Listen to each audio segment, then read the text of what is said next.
అందరికీ నమస్కారం. నేను మీ కిరా కార్పేని. జోగి రమేష్ ఈ పేరు చెబితే ముందుగా గుర్తుకొచ్చేది 2019 నుంచి 2024 మధ్యన జగన్మోహన్ రెడ్డి అధికారంలో ఉన్నప్పుడు అధికార మదంతో అధికార దుర్వినియోగంతో పదవుల కోసం ఎంతకైనా దిగజారే జోగి రమేష్ 3 సార్లు ముఖ్యమంత్రిగా పనిచేసిన నారా చంద్రబాబు నాయుడు గారి ఇంటి మీదకి కంకర్రాలతో బీరు సీసాలతో దాడి చేసినటువంటి కీలక నిందితుడు జోగి రమేష్. ఇటీవల కాలంలో ఇబ్రహీంపట్నంలో కూటమి ప్రభుత్వం మీద బురద జల్లే దిశగా కల్తీ మద్యాన్ని అమ్ముతూ దాన్ని రుద్దే దిశగా దొరికిపోయినటువంటి వ్యక్తి జోగి రమేష్. నోటికి ఎంత వస్తే అంత కేవలం పదవుల కోసం జగన్మోహన్ రెడ్డి ఆశీస్సుల కోసం దిగజారిపోయే వ్యక్తి జోగి రమేష్. ఇదంతా ఒక ఎత్తు. ఇప్పుడు జోగి రమేష్ అంటే గుర్తుకొచ్చేది జోగి మేఘన, జోగి రాజీవ్ సతీమణి జోగి రమేష్ వాడలు జోగి మేఘన ఇబ్రహీంపట్నంలో జోగి రమేష్ మీద పలు కేసులు, డజన్ కేసులు పెట్టింది. పైన 11 మంది మీద జోగి రమేష్ కుటుంబ సభ్యుల మీద ఇబ్రహీం పోలీస్ స్టేషన్ లో పలు రకాల కేసులు, గృహహింస, హత్యాయత్నం, వరకట్న వేధింపులు, చీటింగ్, దానితో పాటు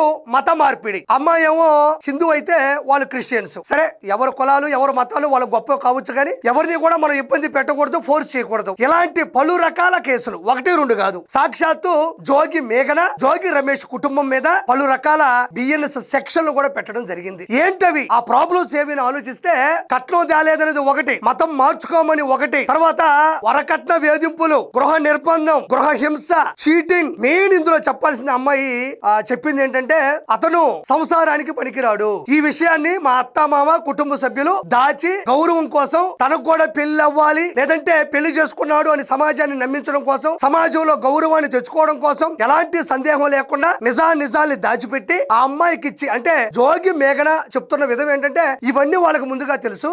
వాళ్ళ గౌరవం కోసం, వాళ్ళ ప్రతిష్ట కోసం, వాళ్ళ కుటుంబం కోసం అంత ఎత్తున పెళ్లి చేసి నన్ను అత్తారింటికి పంపిస్తే అక్కడ వచ్చినటువంటి షాకింగ్ న్యూస్ ఏంటంటే అతను ఒక విషయంలో పనికిరాడు. అంటే మనం లోతుగా చెప్పకూడదు, ఒక విషయంలో సంసారానికి పనికిరాడు. పెళ్లి చేసుకున్న తర్వాత నేను చాలా సార్లు అనుమానించాను, పోనీలే పలు రకాల ఆలోచనల వల్ల అయి ఉంటది అనుకుంది. బట్ చివరిగా చూస్తే అనుమానమే నిజమైంది, అతను పనికి రాడు.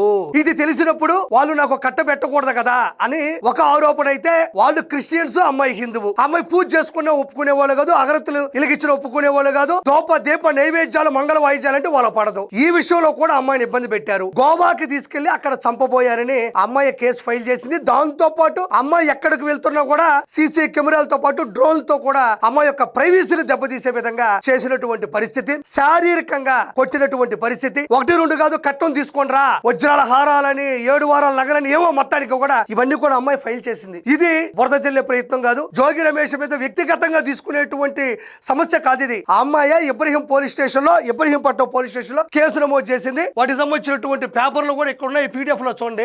ఇది ఒకటి ప్రస్తుతానికి చూడండి, బట్ నేను దీన్ని చాట్ జీపీటీలో వేసి తెలుగులో చూపిస్తా మీకు. Further my father in law, mother in law and sister in law, ఇదొకటి 2, ఇది 3. నేను తెలుగులో దీన్ని చేశాను. ఒరిజినల్ గా సోషల్ మీడియాలో చక్కర్లు కొడుతుంది, ఇవి నేను ప్రత్యేకంగా పెట్టింది కాదు. ఆ అమ్మాయి చేతులారా రాసినటువంటి ఏదైతే స్టేట్మెంట్ ఉంటుందో ఆ స్టేట్మెంట్ లో ఒక పేపర్ ని తెలుగులో చూడండి. పెళ్లికి ముందు అతని కుటుంబ సభ్యులు చూపిన శ్రద్ధ పెళ్లి తర్వాత కొనసాగలేదు. పైగా కొద్ది రోజుల్లోనే నా పట్ల వారి వైఖరి మారిపోయింది. పెళ్లి తర్వాత నా భర్త, అతని కుటుంబ సభ్యుల ప్రవర్తన, చేతలు వారి నిజ స్వరూపాన్ని బయటపెట్టాయి. 30/5/2025 ఆచార వ్యవహారాలలో భాగంగా నేను నా భర్త మా పుట్టింటికి వెళ్లి అక్కడ 2 రాత్రులు బస చేశాం. అయితే మొదటి రాత్రి కూడా నా భర్త నాతో మాట్లాడడానికి విముఖత చూపారు, అంటే పట్టించుకోలేదన్నమాట. 2 రాత్రులు గడిపినప్పటికీ కూడా, మరియు వివాహాన్ని పూర్తి చేయడానికి ఎటువంటి ఆసక్తిని కనబరచలేదు. పెళ్లి తంతుల వల్ల ఆయన అలసిపోయి ఉంటారేమని భావించి నేను ఆయన మరింతగా ప్రశ్నించలేదు. ఆ తర్వాత మేము 1/6/2025 బయలుదేరి ఇబ్రహీంపట్నంకు తిరిగి వచ్చాం. ఆ తర్వాత మా అత్తగారు మరియు ఆడపడుచు ద్వారా నా భర్త మా అమ్మానాన్నల నుండి అదనపు కట్నం, బంగారం మరియు వజ్రాల సెట్లు ఆశిస్తున్నారని నాకు తెలిసింది.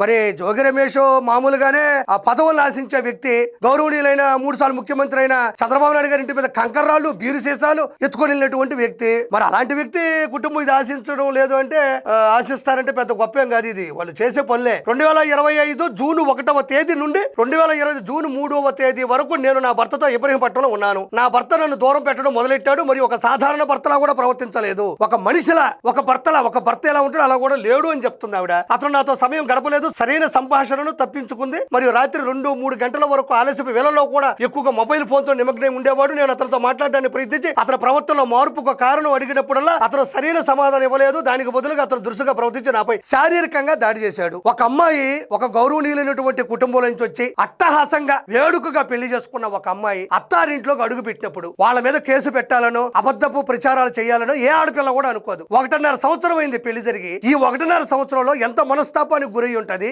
ఎంత మనోవేదనకు గురై ఉంటది, ఎంత ఇబ్బంది పడి ఉంటది. మన జోగి రమేష్ సంబంధించినటువంటి క్యారెక్టర్ ని గాన మనం గాన కొంచెం కాలిక్యులేట్ చేస్తే ఇవన్నీ కూడా మీకు ఖచ్చితంగా లింక్ వచ్చేస్తుంది అనమాట. ఆ అనుసంధానం అన్ని దొరికిపోతాయి అంతే. శారీరకంగా కొట్టాడు, ఫోన్ లో నిమగ్నై ఉండేవాడు, ఏ రోజు దగ్గరకు తీసుకునేవాడు కాదు, జీవితానికి అనర్హుడని ఈ విషయాన్ని పెళ్లికి ముందు నాకు మరియు నా కుటుంబాన్ని తెలియకుండా దాచిపెట్టారని నాకు తెలిసింది. నేను మోసపోయినట్లు భావించి తీవ్ర దిగ్భ్రాంతికి గురయ్యాను మరియు మానసిక ఒత్తిడి భావోద్వేగనకి నేను లోనయ్యాను అని.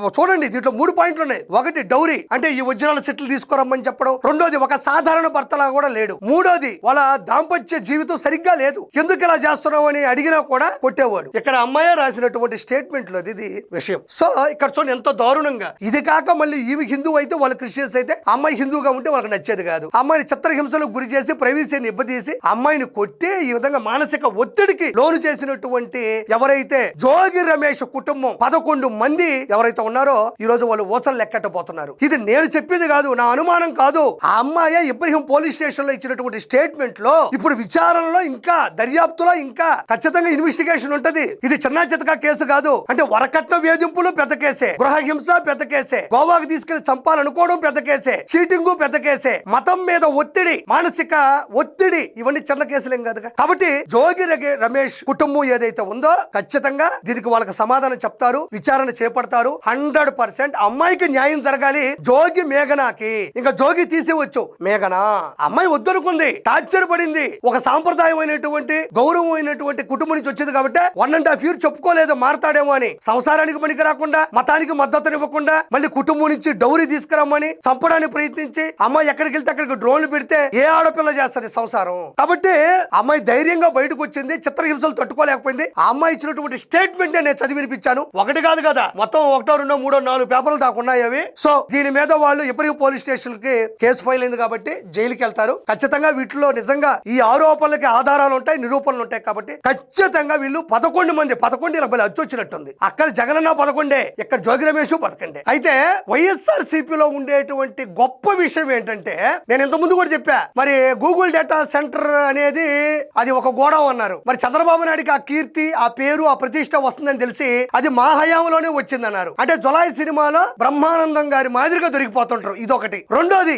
వాళ్ళ కుటుంబంలో ఉండేటువంటి లొసుగులు, వాళ్ళ కుటుంబంలో ఉండేటువంటి చెడు విషయాలు ఎవ్వరూ చెప్పనక్కర్లే, వాళ్ళ కుటుంబ సభ్యులే బయటికి చెప్తారు. వాళ్ళు అలా ఒక దిట్టల ముగ్గురు ఉన్నారు. ఆ ముగ్గురు చూడండి, మధ్యలో ఉన్నది ఎవరు?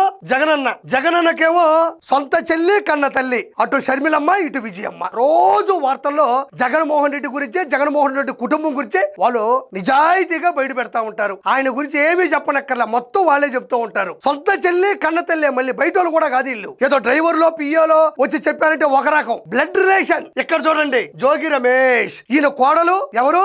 జోగి మేఘన. తన భర్త ఎలాంటి వాడు, దేనికి పనికిరాడు, ఎంత గృహహింస పెడతారు, ఎలా మానసికంగా శారీరకంగా ఇబ్బంది పెడతారు, మొత్తం అమ్మాయి ఇబ్రహీం పోలీస్ స్టేషన్ లో కేసు పెట్టింది కోడలు.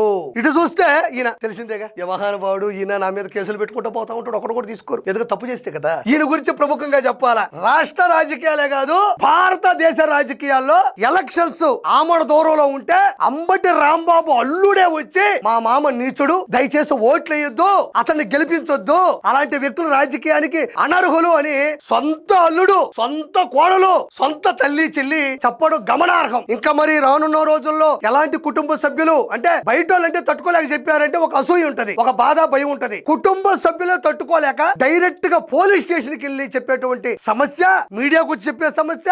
అల్లుడైతే ఎరగదీశాడు ఆ రోజుల్లో. అంబటి అల్లుడు అనే సినిమా తీస్తే మామూలుగా ఆ సినిమా. కాబట్టి వీళ్ళు చేసే తప్పుల్ని భగవంతుడు వాళ్ళ కుటుంబ సభ్యుల చేత చెప్పిస్తున్నాడు. కాబట్టి రానున్న రోజుల్లో ఇంకెన్ని వస్తాయో. సో ఈ 11 మందికి కఠినమైన చర్యలు తీసుకోవాలి. వీళ్ళు ఖచ్చితంగా జైలుకి వెళ్ళాలి. ఇలాంటి ఆడబిడ్డలకి ఏ కుటుంబంలోనే అన్యాయం జరగకూడదని మనస్ఫూర్తి కోరుకుంటూ నేను మీ కిరా కార్పీని.